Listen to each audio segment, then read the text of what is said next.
s'ouvrir à une culture juridique et politique radicalement différente, c'est très déstabilisant, hein, et puis c'est très Oui. tout un choc d'une certaine manière, Oui, mais c'est en ça. même temps c'est très enrichissant aussi. C'est ça.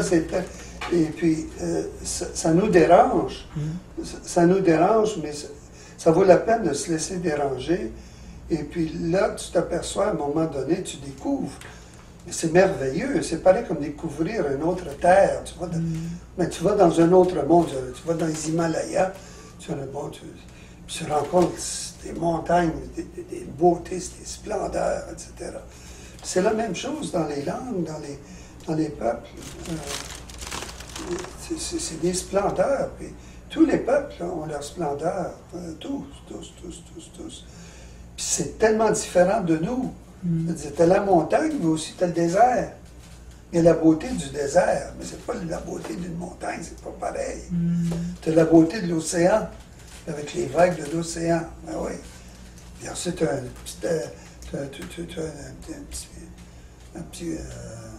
plaque d'eau très calme, qui est douce, puis qui est le miroir des feuilles, etc. C'est une autre chose.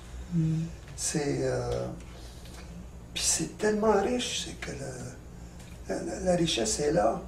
Puis on est là avec notre petit monde, puis c'est l'ego, il y a une sorte d'égocentrisme.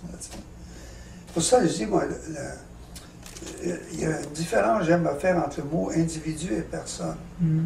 Pour moi, l'individu, ça vient du latin divisum. Ça peut être un très beau mot, ça veut dire qu'il n'est pas divisé.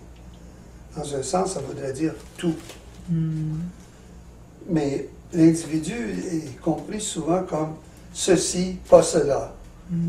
Et là, alors, je suis un individu, moi, je suis unique. Il n'y en a pas d'autres comme moi, là, je suis unique. C'est vrai, on est chacun unique. Mais on n'est pas seulement unique, on est aussi le tout. Chaque chose est le tout. Comme chaque chose est unique. Je veux dire, alors, le mot que j'utilise, moi, dans la langue, il y a d'autres façons de le dire, mais dans la langue française ou anglaise, on dirait la personne puis l'individu. L'individu, c'est le petit égo, là, tout renfermé sur lui-même, là, tout petit, là. Il n'y a pas grand-chose là, tu sais, là. C'est mon ego, là, tu sais. Une petitesse, là, à l'étroitesse, là, tu sais. Puis la personne, ça comprend tout. Tout ce que tu es, tous les liens que tu es. Quand je te vois, je vois le monde entier. Tu es beau.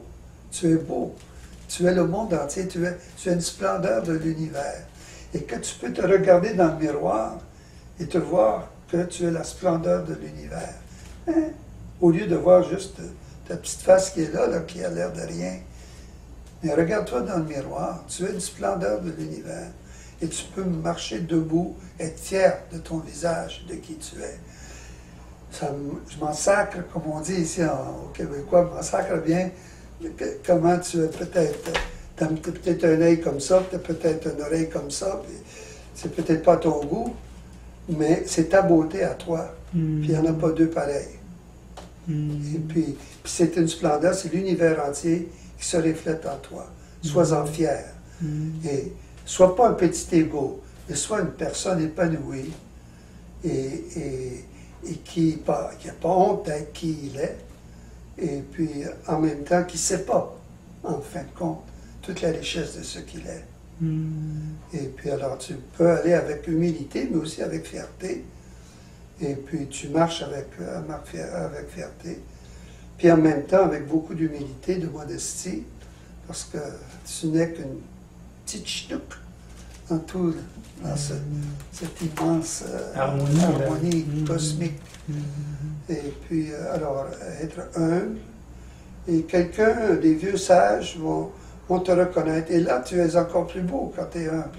Il y a beaucoup il y a la beauté la beauté de... Il y a presque la beauté de la mort, on peut dire des fois. Parce que